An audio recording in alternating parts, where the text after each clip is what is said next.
সংখ্যালঘু নির্যাতন তো হচ্ছে ভারতে, ভারতের এক একটা মসজিদ তারা ভাঙতেছে এখন। এটা এটা এটা একটা লক্ষণ। আস্তে আস্তে ওর মানচিত্র মসজিদের মতোই ভেঙে খান খান হয়ে যাবে ইনশাআল্লাহ। এরা যেমন অখণ্ড ভারত চায়, আমরাও অখণ্ড ভারতই চাই। আমরা চাই অখণ্ড ভারত হবে কালিমা লা ইলাহা ইল্লাল্লাহ মুহাম্মাদুর রাসূলুল্লাহ। আপনারা তো মনে করেন যে ভারত আমাদেরকে ঘিরে রাখছে, তাই না? আসলে ভারতকে আমরা ঘিরে রাখছি। এই দিক থেকে আমরা, এই দিক থেকে চায়না, এখান থেকে নেপাল, এখান থেকে ভুটান, এখান থেকে মায়ানমার, এখান থেকে পাকিস্তান, আর তার চেয়ে বাপ আছে আফগানিস্তান। আছে না আফগানিস্তান? নেপাল ওকে টাইম দেয় না, ভুটান টাইম দেয় না, মায়ানমার টাইম দেয় না, চায়না তো দেয়ই না। আর আমরা তাকে একেবারে প্রভুর আসনে বসায় রাখছি। আমরা কি দিছি? আমরা ইলিশ দেই, আমরা ট্রানজিট দেই, আমরা রেল দেই, আমরা বন্দর দেই, আমরা আর কি দেই? গ্যাস তো দেই মাশাআল্লাহ। তারপরে পণ্যগুলো তো দিচ্ছি, গার্মেন্টস দিয়ে দিচ্ছি, আমাদের প্রশাসনের মধ্যে লোকজন দিয়ে দিচ্ছি, কর্মী শ্রমিক দিয়ে দিচ্ছি। যদি যদি কখনো বাংলাদেশে দেখা যায় যে দেশের শত্রুরা বা দিনের শত্রুরা বা উগ্রবাদীরা এই দেশের স্বাধীনতা সার্বভৌমত্বের উপর আক্রমণ করে, তখন কি আমাদের উপরে জিহাদ ফরজ হবে কিনা? এখন যদি তাই হয়, এখন আপনাদের কি মনে হয় এটার সম্ভাবনা আছে না নাই? এটুকু ইন্টেলেকচুয়াল অবস্থা তো আপনাদের আছে, এটার সম্ভাবনাও হতে পারে, আজ হোক কাল হোক, হতেই পারে। তখন আমার প্রিপারেশনটা কি হবে সেটা আমাকে এখন জানতে হবে। আর আমরা যদি ইনশাআল্লাহু আজ্জা ওয়া জাল্লা যদি আমরা এটাকে মদিনা রাষ্ট্র বানাতে পারি, এই বাংলাদেশকে যদি আমরা একটা মদিনা রাষ্ট্র বানাতে পারি, ইনশাআল্লাহ কালকে গাজওয়াতুল হিন্দ হবে ইনশাআল্লাহ। ওটার জন্য রেডি আমরা ইনশাআল্লাহ। পাকিস্তানের কাছে কিছুই নাই, আছে খালি 10টা 12টা পারমাণবিক অস্ত্র, তাতেই ভয়ে কাঁপতে থাকে। চায়না খালি একটু ভয় দেখায় যে আগাইলে কিন্তু সিকিম নিয়ে নিব, আগাইলে কিন্তু চিকেন নেক গিলে ফেলবো। চায়নার ওই ছোট ছোট যোদ্ধাদের কাছে যে মাইকটা খায়, আর আমাদের এখানে দেখা যায় যে সীমান্তর মধ্যে একটা একটা কৃষকও যদি সীমান্ত থেকে দূরেও হাল চাষ করে, ওকে গুলি করে মেরে ফেলে। ফেলা নেই? ফেলানির কথা ভুলে গেছেন আপনারা? আমাদের বন্যা, এরকম কতগুলো মানুষকে সীমান্ত হত্যা করে মারা হয়েছে। আজকে গুগলে গিয়ে সার্চ করে দেখেন কতগুলো মানুষকে বিগত 15 বছরে সীমান্ত হত্যা করা হয়েছে। তো এখানে আমাদের স্বাধীনতার প্রশ্ন আসে না? এখানে গণতন্ত্রের কথা আসে না? সার্বভৌমত্বের কথা আসে না? না, বরং তারা ক্ষমতার জন্য ওদের কাছে ঈমান বিক্রি করে দিয়েছে। ক্ষমতার জন্য এই উগ্রদের কাছে, উগ্র হিন্দুত্ববাদীদের কাছে ওরা তাদের ঈমান, ওদের আমল, ওদের তাকওয়া, ওদের দিন সব বিক্রি করে দিয়েছে। এই জন্য আমি আগে বলেছি একটা লেকচারে যে আমরা যদি বিরিয়ানি খেতে চাই, আপনি যদি বিরিয়ানি খেতে চান, একটা পাত্র নেবেন কি না? আচ্ছা, পাত্রটা যদি ময়লা থাকে খাবেন? পাত্র অনেক ময়লা আছে, আপনি কি ওইখানেই বিরিয়ানি ঢালবেন? তাহলে খাওয়া শুরু করবেন? সবার আগে আপনি কি করেন? এটাকে ধোন, পরিষ্কার করেন, তাই না? বাংলাদেশকে যদি আপনি ইসলামী রাষ্ট্র হিসেবে করতে চান, আগে এই দেশের মধ্যে যে পয়জনগুলো আছে এগুলোকে দূর করতে হবে। সমস্ত পয়জনকে ধুয়ে সাফ করতে হবে। তারপরে যে খেলাফা বা শরিয়া বা ইমারা যেটাই আসুক, ইমারা এক জিনিস, খেলাফা আর এক জিনিস। আমি এক কথায় বোঝাচ্ছি ইসলামী রাষ্ট্র ব্যবস্থা, এক ইসলামী রাষ্ট্র ব্যবস্থা। যদি ইসলামী রাষ্ট্র ব্যবস্থা তারপরে আসে, জমিন সাফ করার পরে, তখন সেটা সাস্টেইন করবে ইনশাআল্লাহ। আর যদি ময়লার মধ্যেই ইসলামী রাষ্ট্র কায়েম করতে চান, তখন হবে উদাহরণটা এরকম যে আপনি এই নোংরা ড্রেনের মধ্যে নেমে গায়ে সাবান মাখা শুরু করছেন, হাততে কোনো লাভ হবে না, বরং ওই নোংরাই আপনাকে খেয়ে ফেলবে। ঠিক আছে? ডেমোক্রেটিক সিস্টেমের মধ্য দিয়ে যদি আমাদের ভাইরা ক্ষমতা যেতে পারে, যাক না, সমস্যা কিছু নাই। এটা কতটুকু জায়েজ না জায়েজ, হালাল হারাম, সুন্নাত, এদিকে আমি যাচ্ছি না। এবং এটা নিশ্চিত তারাও জানে এটা সুন্নাত না, তারাও জানে এটা কি না, সুন্নাত পদ্ধতি না। কারণ রাসূলুল্লাহ সাল্লাল্লাহু আলাইহি ওয়াসাল্লাম দাওয়াতের মধ্য দিয়ে এবং সশস্ত্র যুদ্ধের মধ্য দিয়ে মানে মক্কা বিজয় করেছেন। দাওয়াতের মধ্য দিয়ে তিনি মদিনা রাষ্ট্র কায়েম করেছেন। তারপরে মদিনা রাষ্ট্রকে বেস করে আস্তে আস্তে আরও রাষ্ট্রকে এক্সপেন্ড করেছেন। বদর, উহুদ, খন্দক, খায়বার এগুলো হয়েছে, আস্তে আস্তে মক্কা বিজয় হয়েছে। মূল ছিল আগে মদিনা রাষ্ট্রটা কায়েম করা। তো আমরা যে কোনোভাবেই হোক মদিনা রাষ্ট্রটা আমাদের কায়েম করতে হবে। তারপরে ইনশাআল্লাহ তাআলা দেখবেন, হ্যাঁ, ওই অখণ্ড ভারত আমরাও কায়েম করবো ইনশাআল্লাহ। সংখ্যা দিয়ে কিচ্ছু না, ওদের সংখ্যাকে আমরা ভয় পাই না, ওদের সংখ্যাকে ভয় পাওয়ার কিচ্ছু নাই, সংখ্যাকে ভয় পাওয়ার কিচ্ছু নাই। কারণ কোরআন, যে কোরআন আমার সামনে যে কোরআনটা আছে, এটা দেখে একটু খারাপ লাগলো। কোরআনের যে অবস্থা, এটা খুব মনের কষ্ট দিল আর কি। কোরআনটা হবে চকচকা, এটা দেখে বোঝা যাচ্ছে এটা অনেকদিন কেউ পড়েই নাই। আপনাদের বাসায় যদি কোরআনের এই হালত হয়, তাহলে আমাদের দ্বারা দিন কায়েম হবে না। আপনার কোরআনের হালত হবে এমন যে কোরআনে এক বিন্দু পরিমাণ কোনো ময়লা নাই, প্রত্যেকদিন আপনার হাতের স্পর্শেই ময়লা দূর হয়, তখন এই কোরআন আপনার পক্ষে কথা বলবে ইনশাআল্লাহ। ভাই, কোরআনের কাছে চলে আসেন, আর দেরি করেন না, সময় নাই। আল্লাহ পাক সবাইকে কবুল করেন। আমিন। এই মসজিদগুলোকে কাজে লাগান, এখানে তালিমি বৈঠক চালু করেন প্রত্যেক সপ্তাহে। আমি যদি প্রত্যেক মাসে রংপুরে আসি, প্রত্যেক মাসে সময় দেবো ইনশাল্লাহ। আপনারা এখানে ইমাম ঠিক করেন, খতিব ঠিক করেন এবং ওই যে টিচার ঠিক করেন, করে আপনারা কোরআন শিক্ষার ব্যাচ চালু করেন, কোরআনের তাফসীরের ক্লাস চালু করেন, তারপরে তুলনামূলক আরবি ভাষা শিখেন, মানে এগুলো শিখে নেন তাড়াতাড়ি। সময় না এগুলো, আমাদের হাতে সময় কম। এগুলো আজকে থেকে 10 বছর আগেই শেখা উচিত ছিল, তাই না? কিন্তু আমাদের এই সেকুলার শিক্ষা ব্যবস্থা আপনার জীবন থেকে 20 বছর কেড়ে নিছে। 20 বছর পড়াশোনা করার পরে আমি চ্যালেঞ্জ করতেছি, এই যে লাখ লাখ টিচারকেও যদি আপনি কোরআন তেলাওয়াত ধরেন সহি বলতে পারেন, অথচ তারা জাতির শিক্ষক হয়ে বসে আছে। সেকুলার শিক্ষা ব্যবস্থাটা আমাদের জীবন থেকে পুরা ইসলামের হকটাকে নষ্ট করে ফেলছে। আপনার অধিকার ছিল যে আপনি একজন স্কুলের স্টুডেন্ট, আপনি কোরআন পড়তে পারবেন। আপনি একজন কলেজের স্টুডেন্ট, আপনি কোরআনের তাফসীর করতে পারবেন। আপনি একজন ইউনিভার্সিটি পাস করেছেন, আপনি হাদিসও পড়তে পারবেন, এবারও তো দিতে পারবেন, এরাও দিতে পারবেন। এটা আপনার হক ছিল, কিন্তু এই হকটা নষ্ট করছে কারা? এই সেকুলার শিক্ষা ব্যবস্থা নষ্ট করে ফেলছে। এখন তো কিছু করার নাই। তো এটাতে আমাদের দোষ কি? আমাদের দোষ হচ্ছে আমরাই তো তাদেরকে ভোট টোট দিয়ে উপরে উঠেছিলাম। আমাদের বাপরা উঠেছে, আমাদের বাবারা উঠেছে, তার বাবারা উঠেছে। আমরা তো ওই সময় ইনসাফ করি নাই, ফল আমাদেরকে ভোগ করতে হয়েছে। আপনার এই প্রসঙ্গ করে দুটো কথা বলেই ফেলি, নাহলে আমি মানে হকাদা হয় না। একটা মুসলিম ঘরের ছেলে, তার অধিকার নাই প্রাইমারি স্কুলে গিয়ে সে কোরআন শিখবে? আচ্ছা, আমাদের মৌলিক অধিকার কি? খাদ্য, বস্ত্র, বাসস্থান, শিক্ষা, চিকিৎসা, 5টা বলি না? তো কোরআন আমার মৌলিক অধিকার না? মুসলিম পরিবারের সন্তান আমি, কোরআন আমার মৌলিক অধিকার না? তারপর প্রাইমারি স্কুল আপনাকে শিখায় নাই, হাই স্কুল আপনাকে শিখায় নাই, এমনকি কারমাইকেল শিখাইছে আপনাকে, বেগম রোকেয়া বিশ্ববিদ্যালয় শিখাইছে, এরাও শিখায় নাই। এমনকি বিসিএস ক্যাডার হচ্ছেন কোরআন ছাড়াই, ডক্টর হচ্ছেন কোরআন ছাড়াই, ইঞ্জিনিয়ার হচ্ছেন কোরআন ছাড়াই। এমনকি শিক্ষা কমিশন গঠন হচ্ছে, ওই কমিশনের লোকদেরও কোরআনের জ্ঞান নাই। টকশোতে এসে আবার ঠিকই পটর করে, কোরআনে পড়তেও পারে না, টকশোতে এসে পটর করে। এই তো বিগত 10 বছর তো টকশোর বছর ছিল, খালি টকশো, দেখেন নাই? আলোচনা একটা ন্যারেটিভ তৈরি করা হচ্ছিল, ইসলাম নিয়ে যারাই কথা বলবে এরাই জঙ্গি, এরাই মৌলবাদী, এরাই সন্ত্রাসী। হ্যাঁ, তো কিভাবে মানুষের ব্রেইন ওয়াশ করা হয়েছে। আমি আসলে অবাক হয়ে গেছি এই ঘটনাতে, জুলাইয়ের ঘটনায়, যে যুব সমাজকে ধ্বংস করার জন্য তারা 20 বছর ঠেলে দিছে, ওই যুব সমাজই তাদেরকে পিটাই বের করছে। আল্লাহ পাকের কি পরিকল্পনা! আপনাদেরকে ধ্বংস করার জন্য 20 বছর ধরে তারা সিলেবাস কারিকুলাম করছে। আপনাদেরকে শরৎচন্দ্র পড়াইছে, বঙ্কিমচন্দ্র পড়াইছে, হুমায়ুন আহমেদ পড়াইছে, হুমায়ুন আজাদ পড়াইছে, হ্যাঁ, শেক্সপিয়ার পড়াইছে, আর কত কি পড়াইছে। কোরআন পড়তে দেয় নাই, নামাজের স্বাধীনতা দেয় নাই, পর্দার স্বাধীনতা দেয় নাই। আমাদের বোন পর্দা করে পরীক্ষা দিতে গেছে, নেকাব খুলে ফেলা হয়েছে, কি করে নাই। কিন্তু ওই ছাত্র জনতার হাতেই পিটানি খেতে হচ্ছে। আল্লাহ পাকের দেখছেন কি একটা মিরাকেল, আল্লাহ পাকের কি মানে কুদরত, কারিশমা। ঠিক কিরকম হয়েছে জানেন? ঘটনাটা হয়েছে এরকম যে ফেরাউনের ঘরেই মূসা আলাইহিস সালামকে আল্লাহ পাক বড় করছে। মাশাআল্লাহ। তো আপনাদেরকে ধ্বংস করার জন্যই কিন্তু এই পলিসিগুলো অ্যাপ্লাই করা হয়েছে। এখন যে আল্লাহ পাকের রহমতে আপনারা বিপদে যান নাই, আলহামদুলিল্লাহ। এখন যেটা আল্লাহ পাক বোঝার তৌফিক দিচ্ছেন, দেখেন আপনারা কোরআন শিখতে পারতেন, এখানে পারেন নাই। শিক্ষা কমিশনের মধ্যে কোরআন নাই। শুধু তাই না, দেখেন 360 জন এমপি মন্ত্রীকে আপনি বসায় দেন, 360 জন এমপি মন্ত্রীকে বসায় তাদের সবাইকে শুধু কিচ্ছু না, আমি বলবো খালি সূরা ফাতিহা তিলাওয়াত করতে বলে। পারলে শুধু মমতাজ পড়তে পারে নাকি? কারণ তার তো বুখারী মুসলিম সিয়াসিত পড়া ছিল আর কি, এটা পড়া ছিল, তো হয়তো সে পারতে পারে না। পারলে তো ভালো, খারাপ কিছু না, ঠিক আছে? তো বাকি কেউ কিন্তু পারে না। বেশি দেন না, ঠিক আছে, শেষ করতেছে। তো এখন প্রিয় ভাইরা, কথা অনেক হয়ে গেছে। মূল কথা হচ্ছে যে আমাদেরকে এখন একটা নতুন উদ্দেশ্য নিয়ে, টার্গেট নিয়ে, একটা মিশন নিয়ে আগামীকাল থেকে পথ চলতে হবে ইনশাআল্লাহ। প্রথম গন্তব্যটা কি? আমরা বাংলাদেশকে একটা মদিনা রাষ্ট্র কায়েম করতে চাই। সেটা যদি করতেই হয় তাহলে আমাকে কার আদলে করতে হবে, কার সুন্নতে করতে হবে? নবী মুহাম্মদ সাল্লাল্লাহু আলাইহি ওয়াসাল্লামের তরিকায়। এবং তার তরিকার প্রথম কাজটাই হচ্ছে আগে ইলম শিখতে হবে। কি শিখতে হবে? এই মসজিদগুলোকে কাজে লাগান, মাদ্রাসাগুলোকে কাজে লাগান। এবং 2 নম্বর হচ্ছে ইলম একা একা শেখা যাবে না।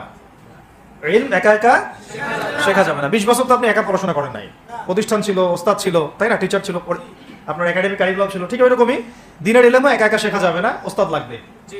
এবং আলহামদুলিল্লাহ আমাদের বাংলাদেশে ওস্তাদদের অভাব নাই, আলহামদুলিল্লাহ। প্রত্যেক জেলায় উপজেলায় সব জায়গাতেই মুহাক্কিক বরেণ্য আলেমগণ আছেন, আলহামদুলিল্লাহ। আর আপনি খুঁজে বের করবেন কে মুহাক্কিক আলেম। আমি কিছু মানে তাদের বৈশিষ্ট্য বলতে পারি যে তারা নিজেকে জাহির করেন না, বিনয়ী হন, অহংকারী হন না। তারা এত বেশি আইওয়া শোডাউন এত পছন্দ করেন না, নিজেকে আড়াল করার চেষ্টা করেন। হক কথা বলতে তারা ভয় করেন না। এবং তারা অনেক গভীর জ্ঞানের অধিকারী হওয়া সত্ত্বেও অনেক বেশি বিনয়ী হন না। এগুলো দেখে আপনি চিনবেন, ঠিক আছে? আমাদের সালাফরা তো বলতেন যে মুহাক্কিক মানুষকে পাবেন দুই জায়গায়, এক হচ্ছে মাটির তলে, আরেকটা হচ্ছে জেলখানায়। ঠিক আছে? তো যাই হোক, এখন অনেক বরেণ্য উলামায়ে কেরাম আমাদের সমাজে আছেন, তাদের যে কারোর সাথে অন্তত একজনের সাথে নিসবত রাখেন, অন্তত একজনের সাথে নিসবত রাখেন, ঠিক আছে? তো এটা আমাদের সৌভাগ্য আলহামদুলিল্লাহ যে বাংলাদেশে বহু মাদ্রাসা, বহু কওমি মাদ্রাসা, আলিয়া মাদ্রাসা, অনেক ধরনের মাদ্রাসা আছে। কিছু সংকীর্ণতা বা কিছু সমস্যা আমাদের মধ্যে থাকতে পারে, এটা যে কোনো জায়গায় থাকতে পারে, কিন্তু আলহামদুলিল্লাহ এই খেদমতটুকু আছে বলেই এখন পর্যন্ত দ্বীন ইসলামকে তারা মিটাইতে পারে নাই আলহামদুলিল্লাহ।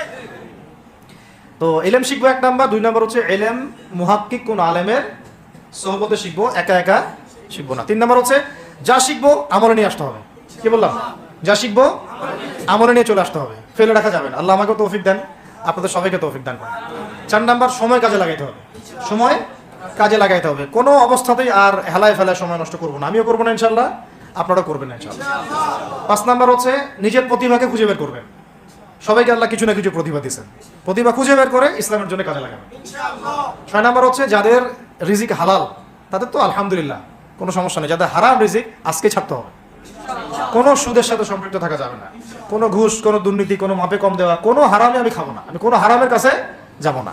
আর উত্তরবঙ্গের বড় বড় ফেতনাগুলোর মধ্যে এই সুদী এনজিওদের ফেতনাও আছে, কাদিয়ানিদের ফেতনাও আছে, তাই না? তারপরে আপনার এই যে ইসাই মুসলিমদের একটা ফেতনা আছে না, একটা ফেতনা আছে। তারপরে এই আপনার বিড়ি ফ্যাক্টরি, তামাক ফ্যাক্টরি, এগুলো ফেতনা আছে হারাম খাবার। আবার নতুন করে আমি ইসকনের ফেতনাও উত্তরবঙ্গে দেখা যাচ্ছে। তো এই ফেতনাগুলোকে চিহ্নিত করে আপনাকে বেঁচে থাকতে হবে এবং রিজিকটাকে হালাল করে ফেলতে হবে, ঠিক আছে? এর পাশাপাশি হচ্ছে 6 নম্বর বলবো যে পরিবারগুলো গড়ে তুলতে হবে। প্রত্যেকটা পরিবার হবে একটা দুর্গ, মানে আমার পরিবার হচ্ছে আমার একটা ইসলামিক রাষ্ট্রের মতো। এই পরিবারের মধ্যে অন ইসলামিক কোনো কাজ চলে না। পরিবারের মালিক কি? আমি না? এখানে কি রাষ্ট্র আমাকে হস্তক্ষেপ করতে পারবে? তা আমার পরিবার আমার কন্ট্রোলে চলবে, একদম ইসলামিক অনুশাসন অনুযায়ী চলবে, ডানে বামে নড়তে পারবে না। এভাবে আপনাকে শক্ত থাকতে হবে। 7 নাম্বার হচ্ছে এখন থেকে তাবলীগের কাজ সবাইকে করতে হবে। কতটুকু করবেন? যতটুকু আপনি জানেন, যতটুকু আপনি জানেন। যেটা জানেন না ওটা নিয়ে কথা বলার দরকার নেই। আর সমাজে কিছু ইখতিলাফি মাসালাগুলো আছে যেগুলোকে নিয়ে কিছু মানে মোটা বুদ্ধির মানুষেরা আর কি মসজিদগুলো ভাগ করে ফেলে, ঠিক আছে? এই পাল্লায় পড়া যাবে না। ইখতিলাফি মাসালাগুলো সাহাবীদের যুগ থেকেই ছিল, এগুলো নিয়ে মতবিরোধের সুযোগ নাই। এটা তার কাছে এই মাসালাটা অথেন্টিক মনে হয়, সে আমল করতেছে, করুক। আমার কাছে এই ফিকহের আলোকে এটা বেশি অথেন্টিক মনে হয়, আমি এটা আমল করতেছি। এগুলো নিয়ে কোনো রকমের আর দ্বন্দ্বে যাবেন না। বরং আমরা এখন ঐক্যবদ্ধ হব কিসের ভিত্তিতে? আমরা ঐক্যবদ্ধ হব আকীদা, আমল এবং মানহাজের ভিত্তিতে। আমাদের আকীদা আহলুস সুন্নাহ ওয়াল জামাআর আকীদা থাকবে, আমল থাকবে সাহাবীওয়ালা আমল, এবং মানহাজ থাকবে আমরা সালাফদের আদলে বাংলাদেশে দিন কায়েম করতে চাই। আজকে ইয়াং ভাইদেরকে আমি খালি একটা নসিহত করতে চাই, আপনাদের জন্য আসা। আলোচনা অনেক শুনছেন জীবনে, নামাজ, রোজা, হজ, যাকাতের আলোচনা বহুত শুনছেন আলহামদুলিল্লাহ। এখনো যদি আপনারা নামাজ, রোজা, হজ, যাকাত, তাসবিহ, তাহলিল, জিকির, আজগার, কোরআন তেলাওয়াত, আখলাক ঠিক করা, মুরব্বীদের পরামর্শ নিয়ে চলা, উলামায়ে কেরামের সাথে থাকা, এইগুলো যদি এখনো ঠিক না হয়ে থাকে তাহলে ভাই আপনাদেরকে আমি একদিন সময় দিচ্ছি, ঠিক করে নাও। কয়দিন সময় দিলাম? একদিন সময় দিচ্ছি, আপনি ঠিক করে নেন সব। নামাজ ঠিক করে নেন, নিজের গুনাহের জন্য তওবা করেন, হারাম রিজিক থাকলে ছেড়ে দেন, পরিবার না গড়ে থাকলে পরিবার গড়েন, তারপরে রিজিকে হারাম থাকলে ছাড়েন, আপনার সন্তানকে মানুষ করেন, মুহাক্কিক বরেণ্য আলেমদের সোহবতে থাকেন, উলামায়ে কেরামের সাথে থেকে হাত শক্তিশালী করেন, মাদকের সাথে থাকলে ছাড়েন, গান বাজনার সাথে থাকলে ছেড়ে দেন, যত কবিরা গুনাহ সব ছাড়েন। ছেড়ে নিয়াত করেন যে আগামী যদি আমি 10 বছর বাঁচি 10 বছর, 20 বছর বাঁচলে 20 বছর, 100 বছর বাঁচলে 100 বছর আল্লাহর জন্য ঢেলে দিব ইনশাআল্লাহ। এটা আলোচনা আমি নতুন করে করতে যাচ্ছি না, অনেক আলোচনা এগুলো হয়েছে। আলোচনা শুরু হচ্ছে কোথা থেকে? এখন আমাদের কাজ আছে একটা। তো আমাদের কাজ 1 নম্বর কাজ হচ্ছে এখন পরিবর্তিত বাংলাদেশে কোনো ভারতীয় দালালকে আর জায়গা না দেওয়া, একদম সাফ কথা। বরং প্রত্যেকটা ডিপার্টমেন্টে যেখানেই তারা লুকিয়ে আছে ঘাপটি মেরে, এই প্রত্যেকটা ভারতীয় দালালকে এখান থেকে বের করতে হবে। এটা আমি একা বললে আমি পারবো না, আপনি একা বললে আপনি পারবেন না। প্রত্যেকটা এই বয়ানের জায়গা, মিম্বর, খুতবা, ওয়াজ মাহফিলের প্যান্ডেল, আমাদের রাজনৈতিক দলগুলো, আমাদের ইসলামপন্থী দলগুলো যেগুলো আছে, সবার ইমারত থেকে আওয়াজটা আসতে হবে। কারণ এরা যদি আর একটা বার সুযোগ করতে পারে, না থাকবে আপনার দেহ আর না থাকবে আপনার মাথা। এখনই তো আপনাকে হুমকি দিচ্ছে, যে যে কোনো সময় একটা একটা করে গুপ্ত হত্যা করবে এরা। তার আগে চট্টগ্রামে সাইফুল ইসলাম ভাইকে এক ভাইকে কুপায় মারা হচ্ছে, এটার বিচার এখন হয় নাই। যারা মারছে ওদের ওদের পক্ষ নিয়ে আমরা আবার সংখ্যালঘুর স্লোগান তুললাম। এ কেমন সংখ্যালঘু যে আমার ভাইকে জবাই করে হত্যা করে? হ্যাঁ, সংখ্যালঘু নির্যাতন তো হচ্ছে ভারতে, ভারতের এক একটা মসজিদ তারা ভাঙতেছে এখন। এটা এটা এটা একটা লক্ষণ, আস্তে আস্তে ওর মানচিত্র মসজিদের মতোই ভেঙে খান খান হয়ে যাবে ইনশাআল্লাহ। এরা যেমন অখণ্ড ভারত চায়, আমরাও অখণ্ড ভারতই চাই। আমরা চাই অখণ্ড ভারত হবে কালিমা লা ইলাহা ইল্লাল্লাহ মুহাম্মাদুর রাসূলুল্লাহ। আপনারা তো মনে করেন যে ভারত আমাদেরকে ঘিরে রাখছে, তাই না? আসলে ভারতকে আমরা ঘিরে রাখছি। এই দিক থেকে আমরা, এই দিক থেকে চায়না, এখান থেকে নেপাল, এখান থেকে ভুটান, এখান থেকে মায়ানমার, এখান থেকে পাকিস্তান, আর তার চেয়ে বাপ আছে আফগানিস্তান। আছে না আফগানিস্তান? ওদের সাথে কেউ পারছে এই পর্যন্ত? আফগানের ভাইরা নিজেদেরকে গড়ে নিচ্ছে, বোঝাচ্ছে। এমন কথা হচ্ছে, আমরা একটা কাপুরুষতার পরিচয় দিচ্ছি। নেপাল ওকে টাইম দেয় না, ভুটান টাইম দেয় না, মায়ানমার টাইম দেয় না, চায়না তো দেয়ই না, আর আমরা তাকে একেবারে প্রভুর আসনে বসা রাখছে। আমরা কি দিছি? আমরা ইলিশ দেই, আমরা ট্রানজিট দেই, আমরা রেল দেই, আমরা বন্দর দেই, আমরা আর কি দেই? গ্যাস তো দেই মাশাআল্লাহ, তারপরে পণ্যগুলো তো দিচ্ছি, গার্মেন্টস দিয়ে দিচ্ছি, আমাদের প্রশাসনের মধ্যে লোকজন দিয়ে দিচ্ছি, কর্মী শ্রমিক দিয়ে দিচ্ছি। এই জন্যই তো বলি, কেন সে স্ট্যাটাস দেয় যে এই স্বাধীনতা তার স্বাধীনতা। এটাই তাহলে কারণ, তার মানে তারা আমাদের সার্বভৌমত্বটাকে স্বীকার করে না, তাই না? তারা যদি আমাদের স্বাধীনতা সার্বভৌমত্বকে স্বীকার করতোই, তাহলে তো এরকম স্ট্যাটাস দিত না। তো এখন কথা হচ্ছে, আমরা মাথা নত করার জাতি না। আমাদের নবী মুহাম্মদ সাল্লাল্লাহু আলাইহি ওয়াসাল্লাম মাথা উঁচু করে দাওয়াতি কাজ করছেন। মার খেলেও কখনো তিনি মাথা নিচু করেন নাই। সাহাবায়ে কেরাম রাদিয়াল্লাহু আনহুম আজমাইন মাথা উঁচু করে দাওয়াতের কাজ করছেন, কারোর সামনে মাথা নত করেন নাই ইল্লাল্লাহ, আল্লাহ ছাড়া। মার খেয়েছেন, হিজরত করতে হলে হিজরত করেছেন, কখনো মানুষ গালি দিয়েছে, গালি সহ্য করেছেন, কখনো মদিনা চলে যেতে হয়েছে, দেশ ছাড়তে হয়েছে, দেশ ছাড়ছেন, আবার কখনো ইসলামী রাষ্ট্র কায়েম করতে হয়েছে, রাষ্ট্র কায়েম করছেন। জিহাদ করার দরকার, জিহাদও করছেন, কেতালের দরকার, কেতালও করছেন, আস্তে আস্তে মক্কা বিজয় করছেন, করেন নাই? সিরাত পড়তে হবে, সিরাতের ধারাগুলো আমাদেরকে বুঝতে হবে। এবার আমরা তো তার উত্তরসূরি, আমরা তাদের উত্তরসূরি। প্রথম কথা হচ্ছে, আমরা আমাদের নতজানু মনোভাবটাকে আগে ত্যাগ করতে হবে, এক নাম্বার। আর অতীতের জীবনের যে ভুল ত্রুটিগুলো দ্রুত সংশোধন করতে হবে। মানে এখন আর আমাদের হাতে অনেক লম্বা সময় আছে এমন না বিষয়গুলো। কত কি যে দ্রুত হয়ে যাবে আপনি হয়তো ভাবতে পারবেন। বিশ্বটা খুব দ্রুত চেঞ্জ হচ্ছে। এই অল্প সময়ের মধ্যে আফগানের ভাইরা দাঁড়ায় গেছে, অল্প সময়ের মধ্যে সিরিয়া দেখলেন যে পরিবর্তন হয়ে যাচ্ছে। কিন্তু বাংলাদেশে এখন সেই অবস্থাটা নাই। কিন্তু বাংলাদেশে তাবলিগের মেহনত, আমর বিল মারুফ নাহি আনিল মুনকারের মেহনত তো চলবে, মানে তাবলিগের মেহনত, দাওয়াতের মেহনতটা চলবে। যদি যদি কখনো বাংলাদেশে দেখা যায় যে দেশের শত্রুরা বা দিনের শত্রুরা বা উগ্রবাদীরা এই দেশের স্বাধীনতা সার্বভৌমত্বের উপর আক্রমণ করে, তখন কি আমাদের উপরে জিহাদ ফরজ হবে কিনা? এখন যদি তাই হয়, এখন আপনাদের কি মনে হয় এটার সম্ভাবনা আছে না নাই? এটুকু ইন্টেলেকচুয়াল অবস্থা তো আপনাদের আছে, এটা সম্ভাবনাও হতে পারে, আজ হোক কাল হোক, হতেই পারে। তখন আমার প্রিপারেশনটা কি হবে সেটা আমাকে এখন জানতে হবে। আমার প্রিপারেশনটা কি হওয়া উচিত? প্রথম প্রিপারেশন হওয়া উচিত, আগের সমস্ত জিন্দেগিতে যা করছি নিজেকে আল্লাহর দিকে ফিরাই নিয়ে আসে। এটা প্রথম কাজ। যে আল্লাহর দিকে ফিরে আসে নাই, তার সাথে না জিহাদের সম্পর্ক আছে না কিতালের কোনো সম্পর্ক আছে, সে তো আল্লাহর পথেই নাই। তো প্রিয় যুবক ভাইরা, আগে প্রথম কথা হচ্ছে আগে আপনি আল্লাহর দিকে ফিরে আসেন, এক নম্বর। দ্বিতীয় কথা হচ্ছে, এরপরে আমাদের প্রয়োজন শারীরিক প্রস্তুতি। শারীরিক প্রস্তুতি যেমনটা বললাম যে কোনো অবস্থাতেই আলেম ওলামাদেরকে, দায়ীদেরকে, মুফতিদেরকে, মুহাদ্দিসদেরকে, মাদ্রাসার শিক্ষকদেরকে, খতিবদেরকে ভিতরে ঢুকতে দেওয়া যাবে না। কারণ আপনাদেরকে যদি ভিতরে নিয়ে যাওয়ার স্কোপ পায় তারা, নতুন করে আবারও কেউ, তাহলে আর সুস্থ রাখবে না, ফিজিক্যালি আপনি ঠিক থাকতে পারবেন না।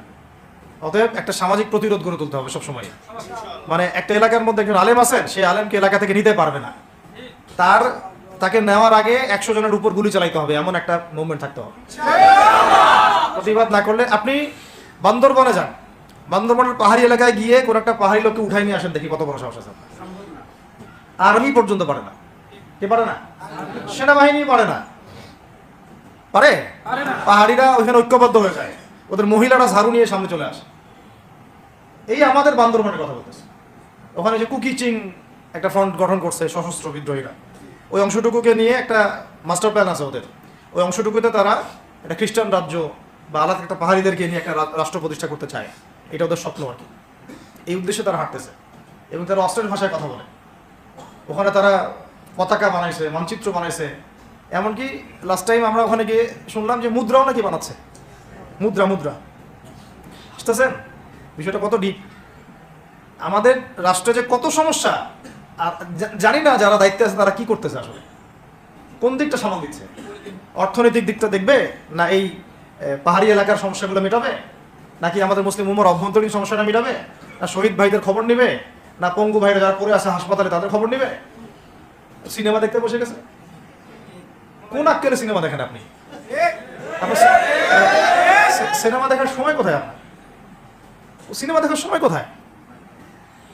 এই যে যতগুলো ভাই শহীদ হয়েছে তাদের পরিবারের খোঁজখবর নেওয়া লাগবে না? এবং যতগুলো ভাই এখন হাসপাতালে কাতরাচ্ছে তাদের সঙ্গে হাজার হাজার ছাত্র ভাই, তাদের চিকিৎসা করানো লাগবে না? যত মানুষকে গুম করা হয়েছে ওদেরকে মুক্ত করা লাগবে না? তারাও তো জানে এটা অন্যায়, এবং যারা করে তারাও বলে এটা অন্যায়। জানেন, যারা করে তারাও বলে এটা অন্যায়। এবং আমাকেও বলেছিল যে আমি জিজ্ঞাসা করেছিলাম যে আমাকে যদি মানে প্রকাশ্য কোর্টে চালান করে দেওয়া হয় এবং জাতির সামনে বলা হয় যে আমাকে গুম করা হয়েছে, এবং এরপর যদি বলা হয় যে আমাকে গুম করার পরে কোনো রকমের নেগেটিভ কিছু পাওয়া যায় নাই তাই আমরা ছেড়ে দিয়েছি, এই কথাটা কি বলা যাবে কি যাবে না? তারা বলছে যে না, এটা বলা যাবে না, কারণ এই কাজটা তো মানবতা বিরোধী অপরাধ, এটা করলে তো বললে তো সবাই আবার বুঝে ফেলে। তো এই হলো অবস্থা। ওখানে আমরা বুঝেছি যে বাংলাদেশের প্রশাসনে দুইটা ভাগ আছে।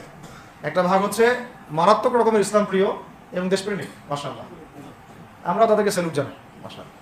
কিন্তু আপনারা ভুল জায়গায় শ্রম দিচ্ছেন, আপনারা ভুল জায়গায় মেধা, শ্রম এবং আপনাদের জীবন নষ্ট করতেছেন। আপনাদের থাকা দরকার ছিল ওলামায়ে কেরামদের সাথে, তাহলে আপনাদেরকে টক্কর দিয়ে কেউ সামনে যেতে পারতো না।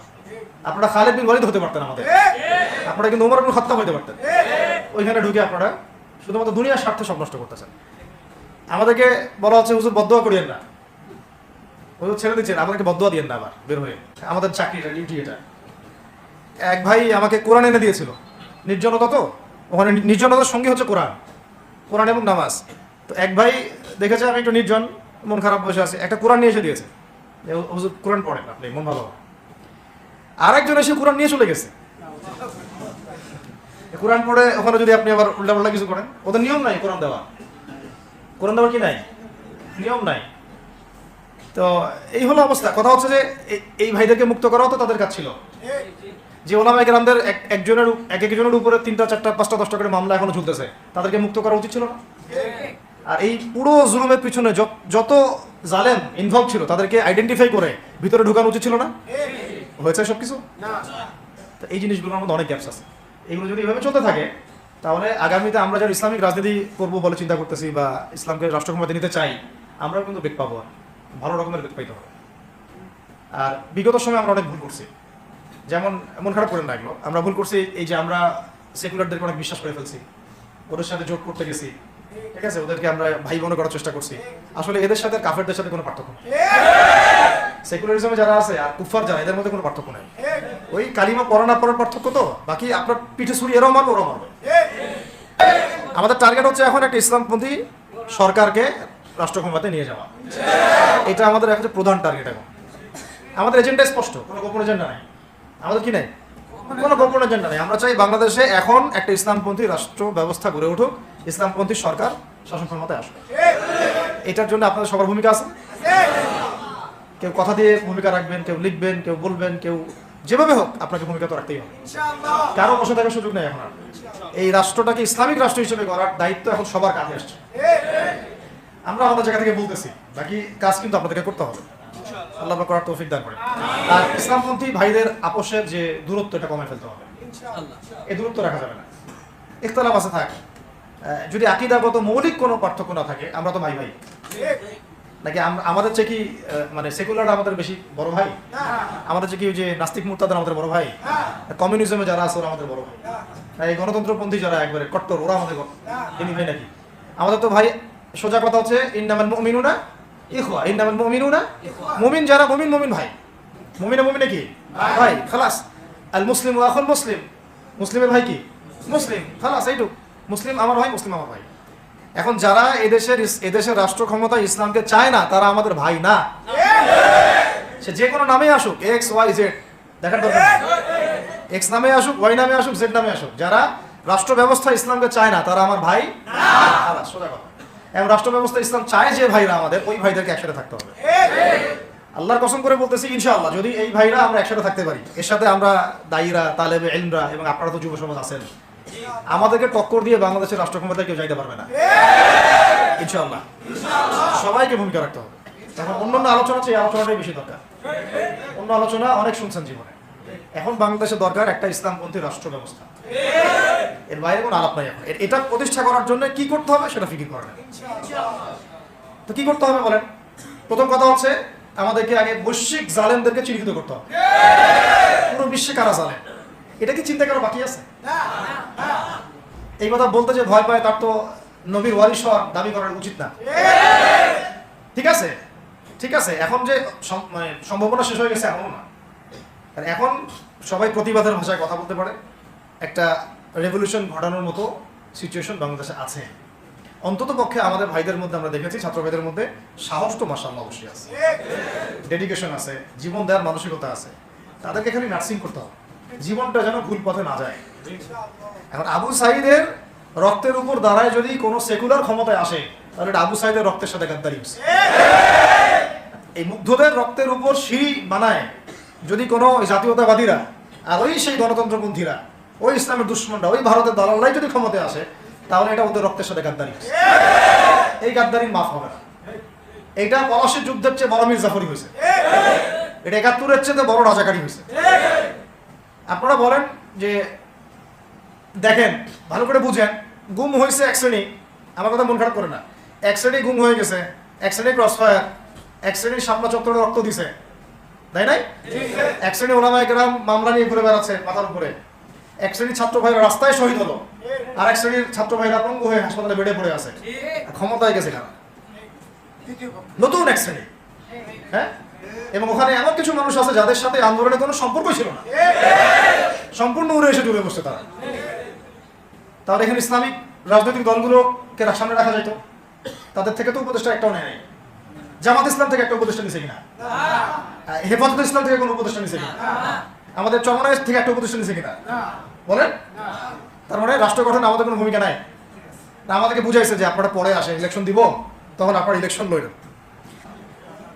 কাকে বিশ্বাস করবেন আপনি? বিশ্বাসটা করবেন কাকে? যখন মোস্তফা সারোয়ার ফারুকের মধ্যে একজন উপদেষ্টা হচ্ছে, বিশ্বাস আপনি করবেন? সারা জীবন মানুষকে পরকে শিখাচ্ছে, তার কোন যোগ্যতায় সে উপদেষ্টা হচ্ছে? আচ্ছা, এটা কাজ করেন, এটা উপদেষ্টা করার জন্য একটা পরীক্ষা নেন না, দেখি বিসিএস এর মতো, দেখেন না এটা পাস করেন। অথবা আপনি একটা কাজ করেন, ইসলামিক সেন্সের পরীক্ষা নেন, দেখেন কোরআন তেলাওয়াত করতে পারে কিনা। কিসের ভিত্তিতে হলো? এই যে এই সমস্যাগুলো থেকে গেছে, তারপরেও যা হয়ে গেছে হয়ে গেছে। এখন আমাদের যেটা কথা সেটা হচ্ছে, আমরা তো আর কোনো বিদ্রোহে যেতে চাই না, আমরা যে শান্তিপূর্ণভাবে ইসলাম প্রতিষ্ঠা করতে। কিন্তু প্রয়োজনে যদি তারা মানে আমাদের উপর জুলুমের ভাষা বেছে নেয়, তাহলে আমরা অবশ্যই এবার প্রতিবাদের ভাষা বেছে নিব। এই জন্য সবার আগে জরুরি হচ্ছে যুবকদেরকে এক কাতারে থাকা, ইসলামপন্থী ভাইদের সাথে থাকা, ইসলামী সংগঠনের সাথে থাকা, এবং নাম XYZ যেটাই হোক না কেন, নাম XYZ হতে পারে, আপোষে ভাই ভাই হয়ে থাকা। এটাতে যদি ভাই আমরা এবার ভুল করি, আল্লাহর কসম করে বলতেছি, আল্লাহ না করুক, এরপরে যদি মায়ের আসে, না আপনি বাঁচবেন না আমি বাঁচবেন, কেউই না, ইনশাআল্লাহ ওই দিন আসবে না। আর আমরা যদি ইনশাআল্লাহু আযজা ওয়া জাল্লা যদি আমরা এটাকে মদিনা রাষ্ট্র বানাতে পারি, এই বাংলাদেশকে যদি আমরা একটা মদিনা রাষ্ট্র বানাতে পারি, ইনশাআল্লাহ কালকে গাজওয়াতুল হিন্দ হবে ইনশাআল্লাহ। ওটার জন্য রেডি আমরা ইনশাআল্লাহ। পাকিস্তানের কাছে কিছুই নাই, আছে খালি 10টা 12টা পারমাণবিক অস্ত্র, তাতেই ভয়ে কাঁপতে থাকে। চায়না খালি একটু ভয় দেখায় যে আগাইলে কিন্তু সিকিম নিয়ে নিব, আগাইলে কিন্তু চিকেন নেক গিলে ফেলবো। চায়নার ওই ছোট ছোট যোদ্ধাদের কাছে যে মাইটটা খায়, আর আমাদের এখানে দেখা যায় যে সীমান্তর মধ্যে একটা একটা কৃষকও যদি সীমান্ত থেকে দূরেও হাল চাষ করে, ওকে গুলি করে মেরে ফেলে। ফেলা নেই, ফেলানির কথা ভুলে গেছেন আপনারা? আমাদের বন্যা, এরকম কতগুলো মানুষকে সীমান্ত হত্যা করে মারা হয়েছে। আজকে গুগলে গিয়ে সার্চ করে দেখেন কতগুলো মানুষকে বিগত 15 বছরে সীমান্ত হত্যা করা হয়েছে। তো এখানে আমাদের স্বাধীনতার প্রশ্ন আসে না? এখানে গণতন্ত্রের কথা আসে না? সার্বভৌমত্বের কথা আসে না, না, বরং তারা ক্ষমতার জন্য ওদের কাছে ঈমান বিক্রি করে দিয়েছে। ক্ষমতার জন্য এই উগ্রদের কাছে, উগ্র হিন্দুত্ববাদীদের কাছে ওরা তাদের ঈমান, ওদের আমল, ওদের তাকওয়া, ওদের দিন সব বিক্রি করে দিয়েছে। এই জন্য আমি আগে বলেছি একটা লেকচারে যে আমরা যদি বিরিয়ানি খেতে চাই, আপনি যদি বিরিয়ানি খেতে চান একটা পাত্র নেবেন কি না? আচ্ছা, পাত্রটা যদি ময়লা থাকে খাবেন? পাত্র অনেক ময়লা আছে, আপনি ওইখানেই বিরিয়ানি ঢালবেন? তাহলে খাওয়া শুরু করবেন? সবার আগে আপনি কি করেন? এটাকে ধোন, পরিষ্কার করেন, তাই না? বাংলাদেশকে যদি আপনি ইসলামী রাষ্ট্র হিসেবে করতে চান, আগে এই দেশের মধ্যে যে পয়জনগুলো আছে এগুলোকে দূর করতে হবে, সমস্ত পয়জনকে ধুয়ে সাফ করতে হবে। তারপরে যে খেলাফা বা শরিয়া বা ইমারা, যেটাই আসো, ইমারা এক জিনিস, খেলাফা আর এক জিনিস। আমি এক কথায় বোঝাচ্ছি ইসলামী রাষ্ট্র ব্যবস্থা, এক ইসলামী রাষ্ট্র ব্যবস্থা। যদি ইসলামী রাষ্ট্র ব্যবস্থা তারপরে আসে, জমিন সাফ করার পরে, তখন সেটা সাস্টেইন করবে ইনশাআল্লাহ।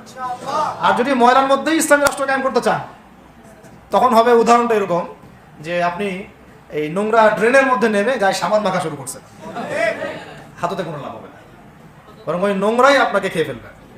ঠিক আছে? ডেমোক্রেটিক সিস্টেমের মধ্য দিয়ে যদি আমাদের ভাইরা ক্ষমতা যেতে পারে, যাক না, সমস্যা কিছু নাই। এটা কতটুকু জায়েজ না জায়েজ, হালাল হারাম, সুন্নাত, এদিকে আমি যাচ্ছি না। এবং এটা নিশ্চিত তারাও জানে এটা সুন্নাত না, তারাও জানে এটা কি না, সুন্নাত পদ্ধতি না। কারণ রাসূলুল্লাহ সাল্লাল্লাহু আলাইহি ওয়াসাল্লাম দাওয়াতের মধ্য দিয়ে এবং সশস্ত্র যুদ্ধের মধ্য দিয়ে মানে মক্কা বিজয় করেছেন। দাওয়াতের মধ্য দিয়ে তিনি মদিনা রাষ্ট্র কায়েম করেছেন। তারপরে মদিনা রাষ্ট্রকে বেস করে আস্তে আস্তে আরও রাষ্ট্রকে এক্সপেন্ড করেছেন। বদর, উহুদ, খন্দক, খায়বার এগুলো হয়েছে, আস্তে আস্তে মক্কা বিজয় হয়েছে। মূল ছিল আগে মদিনা রাষ্ট্রটা কায়েম করা। তো আমরা যে কোনোভাবেই হোক মদিনা রাষ্ট্রটা আমাদের কায়েম করতে হবে। তারপরে ইনশাআল্লাহ তাআলা দেখবেন, হ্যাঁ, ওই অখণ্ড ভারত আমরাও কায়েম করবো ইনশাআল্লাহ। সংখ্যা দিয়ে কিচ্ছু না, ওদের সংখ্যাকে আমরা ভয় পাই না, ওদের সংখ্যাকে ভয় পাওয়ার কিচ্ছু নাই, সংখ্যাকে ভয় পাওয়ার কিচ্ছু নাই। কারণ কোরআন, আমার সামনে যে কোরআনটা আছে, এটা দেখে একটু খারাপ লাগলো। কোরআনের যে অবস্থা, এটা খুব মনের কষ্ট দিল আর কি। কোরআনটা হবে চকচকা, এটা দেখে বোঝা যাচ্ছে এটা অনেকদিন কেউ পড়েই নাই। আপনাদের বাসায় যদি কোরআনের এই হালত হয়, তাহলে আমাদের দ্বারা দিন কায়েম হবে না। আপনার কোরআনের হালত হবে এমন যে কোরআনে এক বিন্দুর পরিমাণ কোনো ময়লা নাই, প্রত্যেকদিন আপনার হাতের স্পর্শেই ময়লা দূর হয়, তখন এই কোরআন আপনার পক্ষে কথা বলবেন ইনশাআল্লাহ। ভাই, কোরআনের কাছে চলে আসেন, আর দেরি করেন না, সময় নাই। আল্লাহ পাক সবাইকে কবুল করেন। আমি এই মসজিদগুলোকে কাজে লাগান, এখানে তালিমি বৈঠক চালু করেন প্রত্যেক সপ্তাহে। আমি যদি প্রত্যেক মাসে রংপুরে আসি, প্রত্যেক মাসে সময় দেবো ইনশাআল্লাহ। আপনারা এখানে ইমাম ঠিক করেন, খতিব ঠিক করেন এবং ওই যে টিচার ঠিক করেন, করে আপনারা কোরআন শিক্ষার ব্যাচ চালু করেন, কোরআন তাফসীরের ক্লাস চালু করেন, তারপরে তুলনামূলক আরবি ভাষা শিখেন। মানে এগুলো শিখেন তাড়াতাড়ি, সময় নাই এগুলো, আমাদের হাতে সময় কম। এগুলো আজকে থেকে 10 বছর আগেই শেখা উচিত ছিল, তাই না? কিন্তু আমাদের এই সেকুলার শিক্ষা ব্যবস্থা আপনার জীবন থেকে 20 বছর কেড়ে নিছে।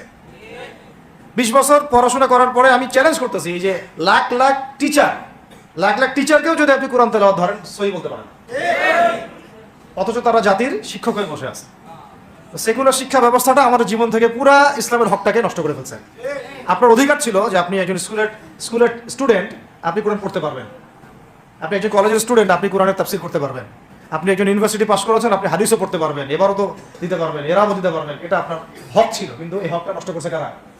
এই সেকুলার শিক্ষা ব্যবস্থা নষ্ট করে ফেলছে। এখন তো কিছু করার নাই। তো এটাতে আমাদের দোষ কি? আমাদের দোষ হচ্ছে আমরাই তো তাদেরকে ভোট দিয়ে উপরে উঠেছিলাম। আমাদের বাপরা উঠেছে, আমাদের বাবারা উঠেছে, তার বাবার উঠেছে। আমরা তো ওই সময় ইনসাফ করি নাই, ফল আমাদেরকে ভোগ করতে হয়েছে। আপনার এই প্রসঙ্গে দুটো কথা বলেই ফেলেন, নাহলে আমি মানে হকাদায় হয় না। একটা মুসলিম ঘরের ছেলে, তার অধিকার নাই প্রাইমারি স্কুলে গিয়ে সে কোরআন শিখবে? আচ্ছা, আমাদের মৌলিক অধিকার কি? খাদ্য, বস্ত্র, বাসস্থান, শিক্ষা, চিকিৎসা, 5টা বলি না? তো কোরআন আমার মৌলিক অধিকার না? মুসলিম পরিবারের সন্তান আমি, কোরআন আমার মৌলিক অধিকার না? তারপর প্রাইমারি স্কুল আপনাকে শিখায় নাই, হাই স্কুল আপনাকে শিখায় নাই, এমনকি কারমাইকেল শিখাইছে আপনাকে, বেগমরোকেয়া বিশ্ববিদ্যালয়ে শিখাইছে, এরাও শিখায় নাই। এমনকি বিসিএস ক্যাডার হচ্ছেন কোরআন ছাড়াই, ডক্টর হচ্ছেন কোরআন ছাড়াই, ইঞ্জিনিয়ার হচ্ছেন কোরআন ছাড়াই, এমনকি শিক্ষা কমিশন গঠন হচ্ছে, ওই কমিশনের লোকদেরও কোরআনের জ্ঞান নাই। টকশোতে এসে আবার ঠিকই পটর করে, কোরআনে পড়তেও পারে না, টকশোতে এসে পটর করে। এই তো বিগত 10 বছর তো টকশোর বছর ছিল, খালি টকশো, দেখেন নাই? আলোচনা একটা ন্যারেটিভ তৈরি করা হচ্ছিল, ইসলাম নিয়ে যারাই কথা বলবে এরাই জঙ্গি, এরাই মৌলবাদী, এরাই সন্ত্রাসী। হ্যাঁ, তো কিভাবে মানুষের ব্রেইন ওয়াশ করা হয়েছে। আমি আসলে অবাক হয়ে গেছি এই ঘটনাতে, জুলাইয়ের ঘটনায়, যে যুব সমাজকে ধ্বংস করার জন্য তারা 20 বছর ঠেলে দিছে, ওই যুব সমাজই তাদেরকে পিটাই বের করছে। আল্লাহ পাকের কি পরিকল্পনা, আপনাদেরকে ধ্বংস করার জন্য 20 বছর ধরে তারা সিলেবাস কারিকুলাম করছে। আপনাদেরকে শরৎচন্দ্র পড়াইছে, বঙ্কিমচন্দ্র পড়াইছে, হুমায়ুন আহমেদ পড়াইছে, হুমায়ুন আজাদ পড়াইছে, হ্যাঁ শেক্সপিয়ার পড়াইছে, আর কত কি পড়াইছে। কোরআন পড়তে দেয় নাই, নামাজের স্বাধীনতা দেয় নাই, পর্দার স্বাধীনতা দেয় নাই। আমাদের বোন পর্দা করে পরীক্ষা দিতে গেছে, নেকাব খুলে ফেলা হয়েছে, কি করে নাই।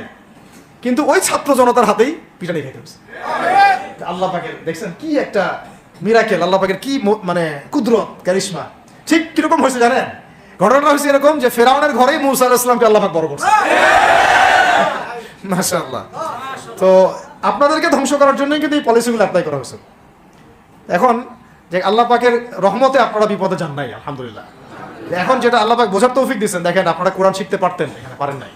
শিক্ষা কমিশনের মধ্যে কোরআন নাই।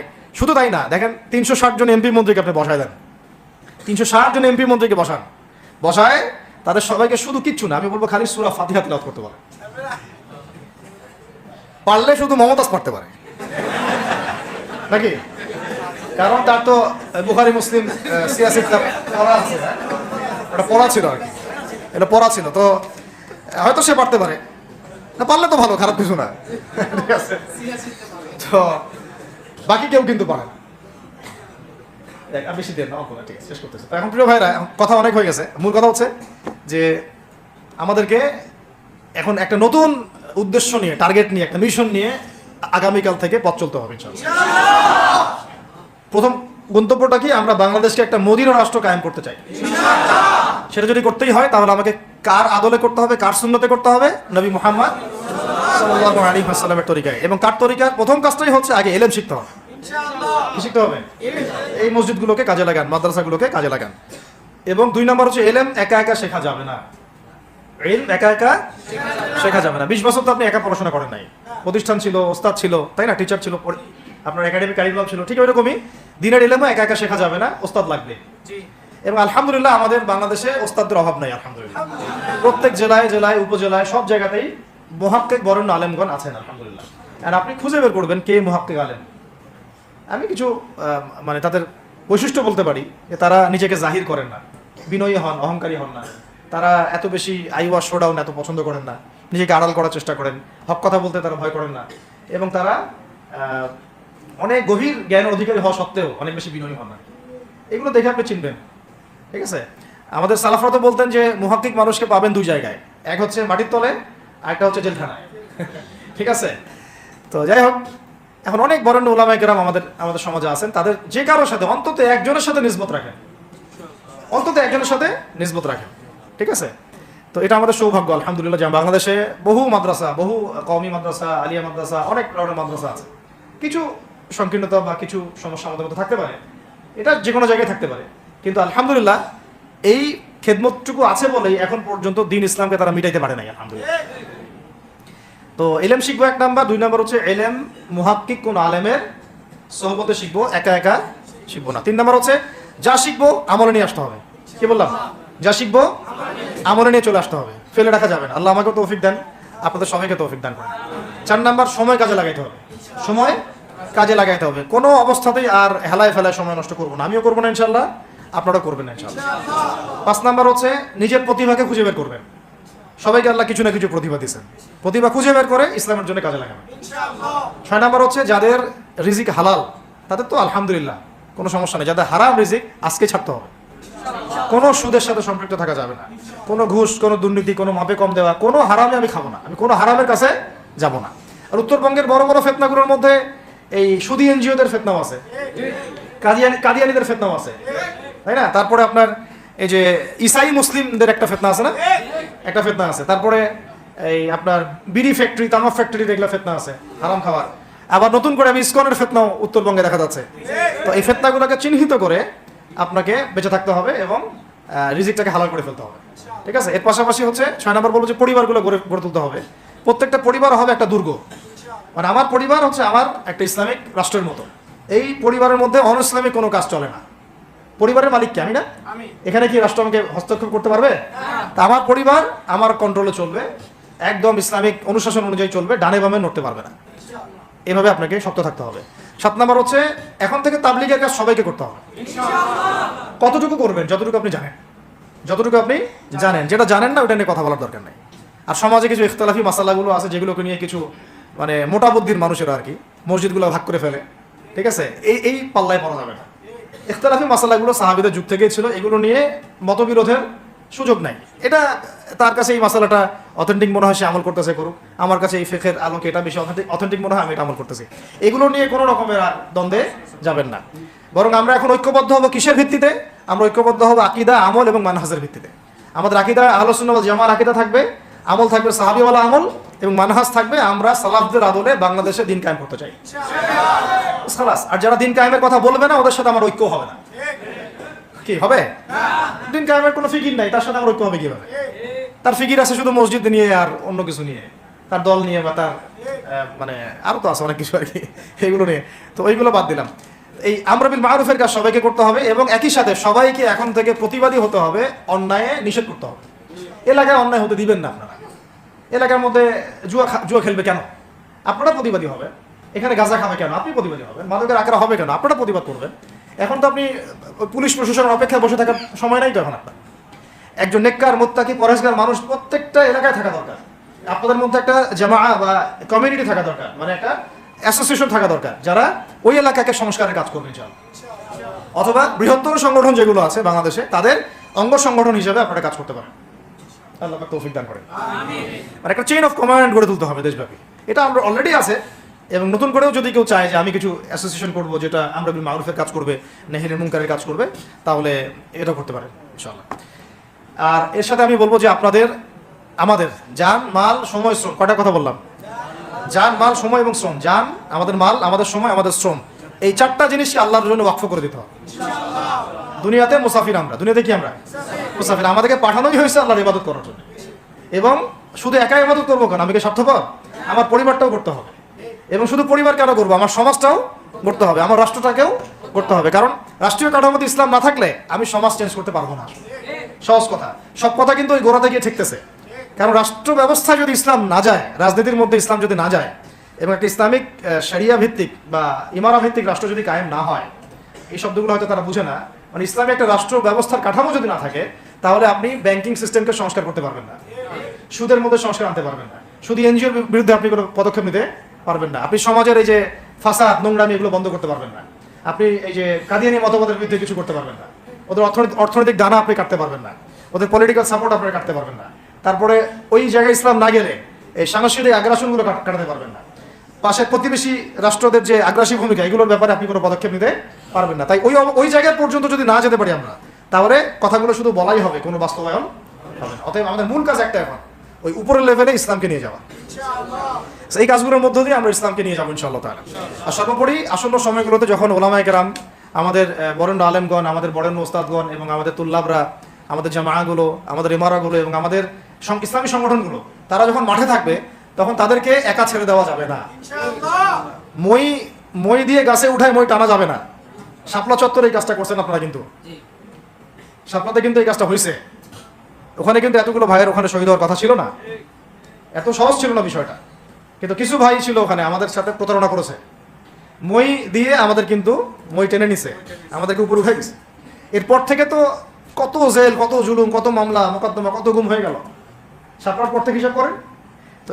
এবার এই ভুলগুলো আর করতে যায় না, এই মুনাফিকিগুলো আর কেউ করতে যায় না। আল্লাহর হস্তে আপনারা ওলামায়ে কেরামদের সাথে থাকেন, হাত শক্ত করেন, মই দিয়ে আবার গাছে উঠায় মই টানে নিয়েন না। আপনারা তো মনে করেন যে ভারত আমাদেরকে ঘিরে রাখছে, তাই না? আসলে ভারতকে আমরা ঘিরে রাখছি। এই দিক থেকে আমরা, এই দিক থেকে চায়না, এখান থেকে নেপাল, এখান থেকে ভুটান, এখান থেকে মায়ানমার, এখান থেকে পাকিস্তান, আর তার চেয়ে বাপ আছে আফগানিস্তান। আছেন আফগানিস্তান? ওদের সাথে কেউ পারছে এই পর্যন্ত? আফগানের ভাইরা নিজেদেরকে গড়ে নিচ্ছে, বোঝাচ্ছে। এখন কথা হচ্ছে, আমরা একটা কাপুরুষতার পরিচয় দিচ্ছি। নেপাল ওকে টাইম দেয় না, ভুটান টাইম দেয় না, মায়ানমার টাইম দেয় না, চায়না তো দেয়ই না। আর আমরা তাকে একেবারে প্রভুর আসনে বসা রাখছে। আমরা কি দিছি? আমরা ইলিশ দেই, আমরা ট্রানজিট দেই, আমরা রেল দেই, আমরা বন্দর দেই, আমরা আর কি দেই? গ্যাস তো দেই মাশাআল্লাহ। তারপরে পণ্যগুলো তো দিচ্ছি, গার্মেন্টস দিয়ে দিচ্ছি, আমাদের প্রশাসনের মধ্যে লোকজন দিয়ে দিচ্ছি, কর্মী শ্রমিক দিয়ে দিচ্ছি। এই জন্যই তো বলি, কেন সে স্ট্যাটাস দেয় যে এই স্বাধীনতা তার স্বাধীনতা। এটাই তাহলে কারণ। তার মানে তারা আমাদের সার্বভৌমত্বটাকে স্বীকার করে না, তাই না? তারা যদি আমাদের স্বাধীনতা সার্বভৌমত্বকে স্বীকার করতোই তাহলে তো এরকম স্ট্যাটাস দিত না। তো এখন কথা হচ্ছে আমরা মাথা নত করার জাতি না। আমাদের নবী মুহাম্মদ সাল্লাল্লাহু আলাইহি ওয়াসাল্লাম মাথা উঁচু করে দাওয়াতি কাজ করছেন। মার খেলেও কখনো তিনি মাথা নিচু করেন নাই। সাহাবায়ে কেরাম রাদিয়াল্লাহু আনহুম আজমাইন মাথা উঁচু করে দাওয়াতের কাজ করছেন, কারোর সামনে মাথা নত করেন নাই ইল্লাল্লাহ, আল্লাহ ছাড়া।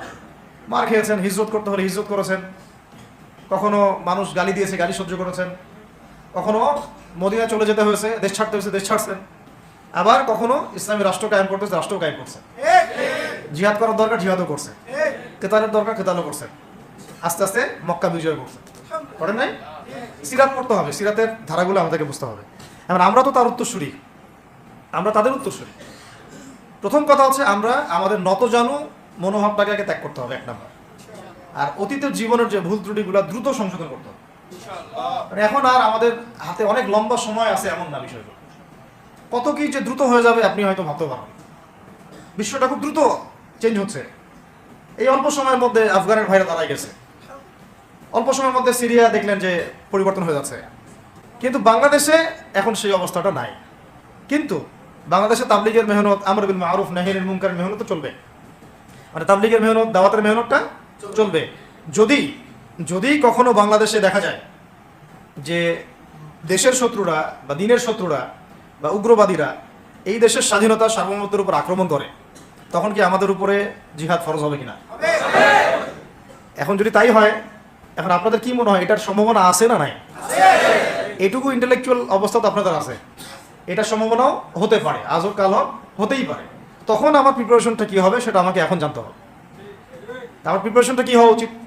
প্রথম প্রিপারেশন হওয়া উচিত আগের সমস্ত জিন্দেগিতে যা করছি নিজেকে আল্লাহর দিকে ফিরাই নিয়ে আসে। এটা প্রথম কাজ। যে আল্লাহর দিকে ফিরে আসে নাই, তার সাথে না জিহাদের সম্পর্ক আছে না কিতালের কোনো সম্পর্ক আছে, সে তো আল্লাহর পথেই নাই। তো প্রিয় যুবক ভাইরা, আগে প্রথম কথা হচ্ছে আগে আপনি আল্লাহর দিকে ফিরে আসেন, এক নম্বর। দ্বিতীয় কথা হচ্ছে এরপরে আমাদের প্রয়োজন শারীরিক প্রস্তুতি। শারীরিক প্রস্তুতি যেমনটা বললাম যে কোনো অবস্থাতেই আলেম ওলামাদেরকে, দায়ীদেরকে, মুফতিদেরকে, মুহাদ্দিসদেরকে, মাদ্রাসার শিক্ষকদেরকে, খতিবদেরকে ভিতরে ঢুকতে দেওয়া যাবে না। কারণ আপনাদেরকে যদি ভিতরে নিয়ে যাওয়ার স্কোপ পায় তারা নতুন করে আবারও কেউ, তাহলে আর সুস্থ রাখবে না, তো ফিজিক্যালি আপনি ঠিক থাকতে পারবেন না। অতএব একটা সামাজিক প্রতিরোধ গড়ে তুলতে হবে সবসময়। মানে একটা এলাকার মধ্যে একজন আলেম আছেন, সেই আলেমকে এলাকা থেকে নিতে পারবে না, তাকে নেওয়ার আগে 100 জনের উপর গুলি চালাইতে হবে, এমন একটা মুভমেন্ট থাকতে হবে। প্রতিবাদ না করলে আপনি বান্দরবনে যান, বান্দরবনের পাহাড়ি এলাকায় গিয়ে কোন একটা পাহাড়ি লোককে উঠাই নিয়ে আসেন, দেখি কত বড় সাহস আছে। আর্মি পর্যন্ত পারে না। কে পারে না? সেনাবাহিনী পারে না। পারে? পাহাড়িরা ওইখানে ঐক্যবদ্ধ হয়ে যায়, ওদের মহিলারা ঝাড়ু নিয়ে সামনে চলে আসে। এই আমাদের বান্দরবনের কথা বলতেছে।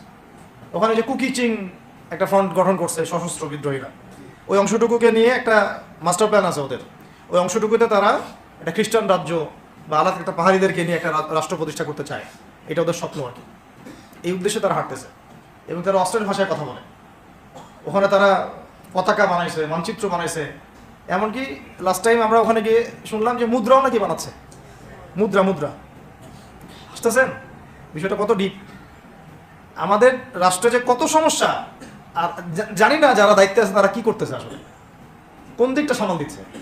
অর্থনৈতিক দিকটা দেখবে না এই পাহাড়ি এলাকার সমস্যাগুলো মেটাবে, নাকি আমাদের মুসলিম উম্মার অভ্যন্তরীণ সমস্যাটা মেটাবে, না শহীদ ভাইদের খবর নেবে, না পঙ্গু ভাইরা যারা পড়ে আছে হাসপাতালে তাদের খবর নেবে?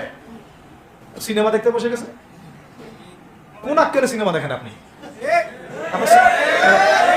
সিনেমা দেখার সময় কোথায় আপনার? সিনেমা দেখার সময় কোথায়? এই যে যতগুলো ভাই শহীদ হয়েছে তাদের পরিবারের খোঁজখবর নেওয়া লাগবে না? এবং যতগুলো ভাই এখন হাসপাতালে কাতরাচ্ছে তাদের সঙ্গে হাজার হাজার ছাত্র ভাই, তাদের চিকিৎসা করানো লাগবে না? যত মানুষকে গুম করা হয়েছে ওদেরকে মুক্ত করা লাগবে না?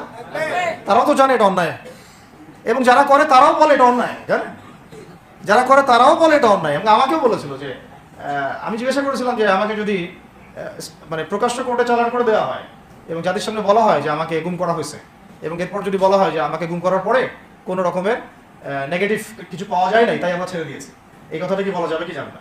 তারা বলছে যে না, এটা বলা যাবে না, কারণ এই কাজটা তো মানবতা বিরোধী অপরাধ, এটা করলে তো বললে তো সবাই আবার বুঝে ফেলে।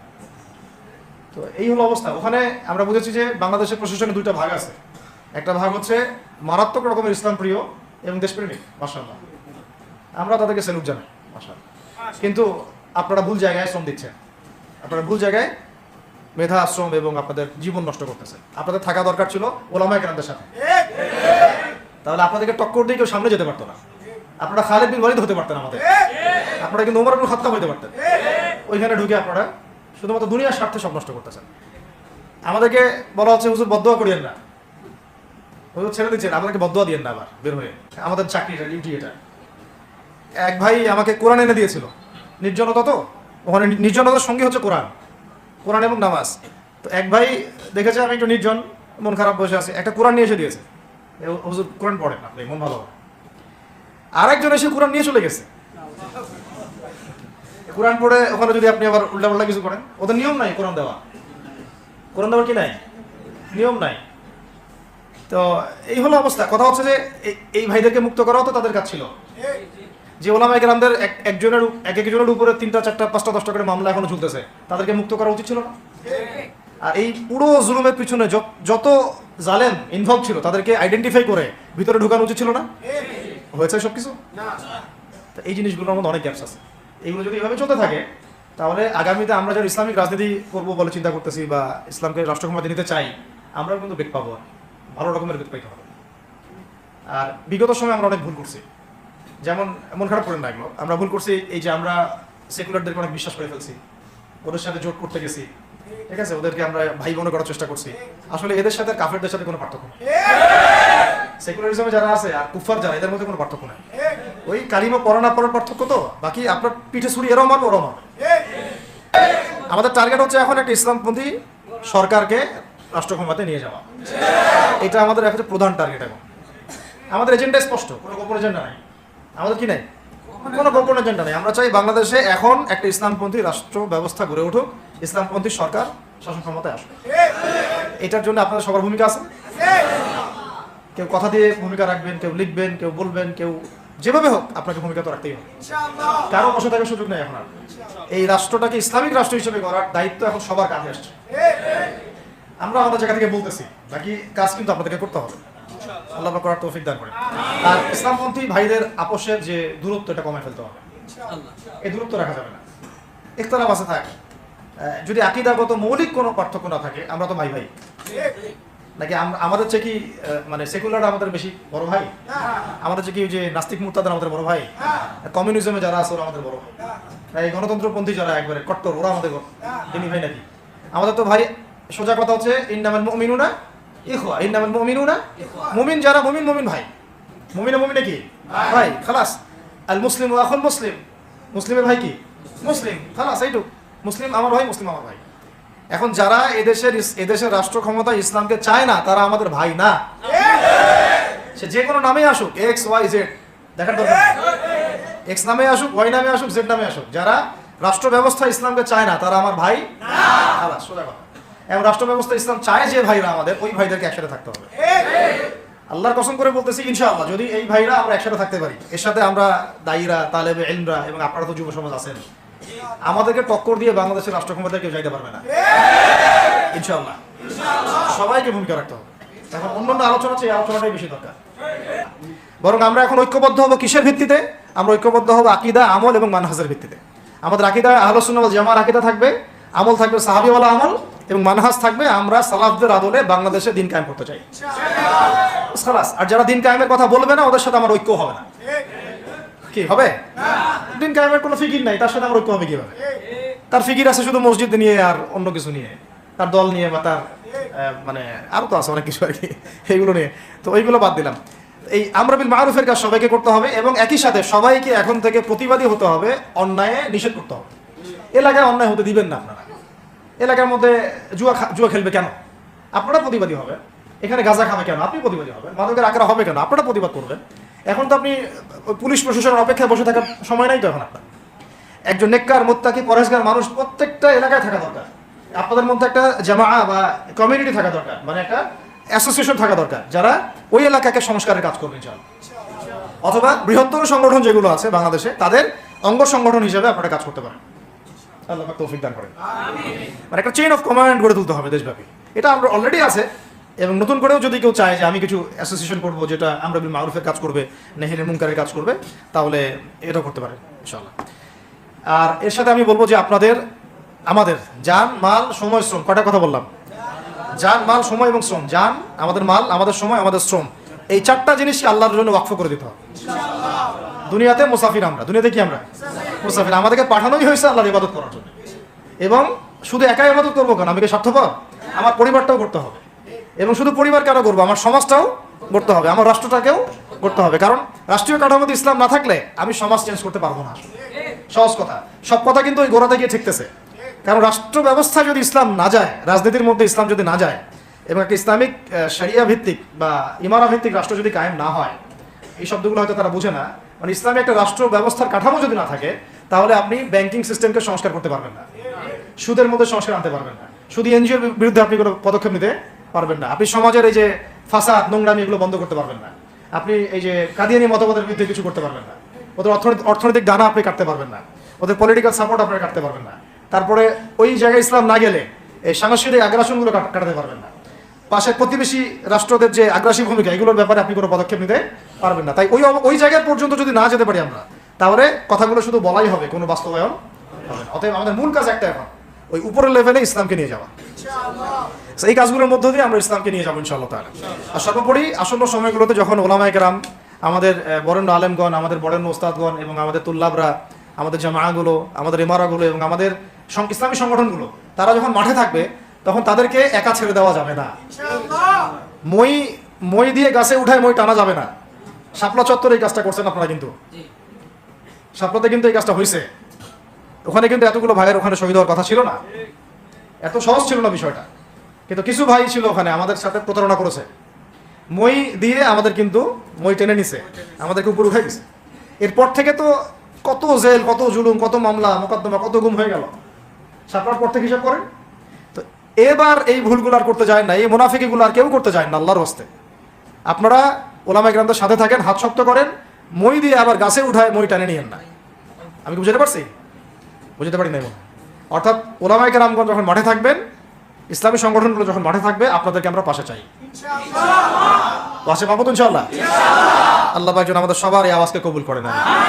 আল্লাহ পাক আমাদেরকেও কবুল করেন, আমাকে কবুল করেন, আপনাদের সবাইকে কবুল করেন। আমাদের গন্তব্য একদম স্পষ্ট, হয় খেলাফা না হলে শাহাদাত, হয় খেলাফা না হলে শাহাদাত। ইনশাআল্লাহ তাআলা দুটোর যেটাই হোক না কেন আমরা সফল। আল্লাহ পাক আমাদের সবাইকে এই কথাগুলো বোঝার ও আমল করার তৌফিক দান করুন।